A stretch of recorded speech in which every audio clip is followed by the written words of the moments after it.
Hello students, welcome to your social science class. So, in our last class, we had started the chapter 12, that is government services.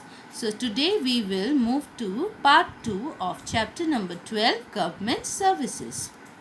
So, as we start with part 2 of this chapter, we will quickly recapitulate whatever we had learned in the last class.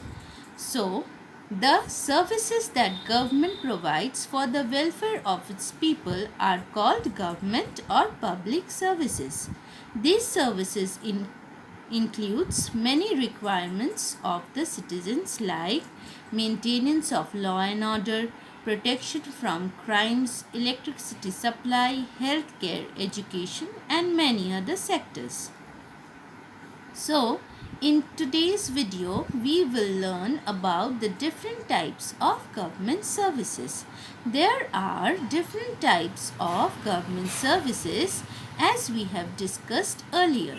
Today, we will discuss in details about the government services, those who deals with the maintenance of law and order of the country and its citizens. Maintenance of law and order. The government is responsible for protecting the safety and security of the citizens. It also makes sure that all the citizens of our country follow the laws of the land. The police enforces the laws of the land so that its citizens can enjoy their fundamental rights. They maintain law, order and peace in the country. They also protect the public properties. We can lodge a complaint to the police in case of any crime.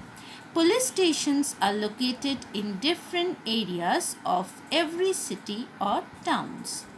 So here you can see a picture which shows the National Police Museum, which is situated in Delhi, and you can see this different rank holders.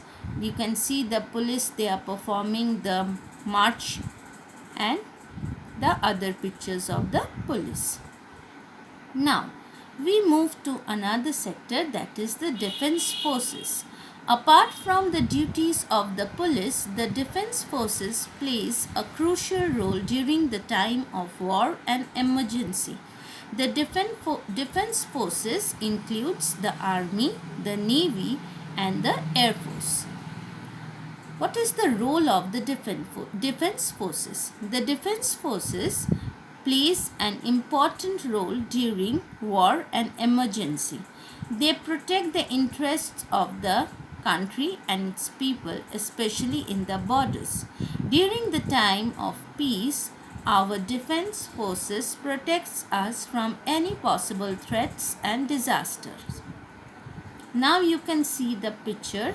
So our defense forces includes the three sectors, that is the Air Force, the Indian Navy and the Indian Army. So below also you can see the picture of the Indian Army, Indian Air Force and the Indian Navy.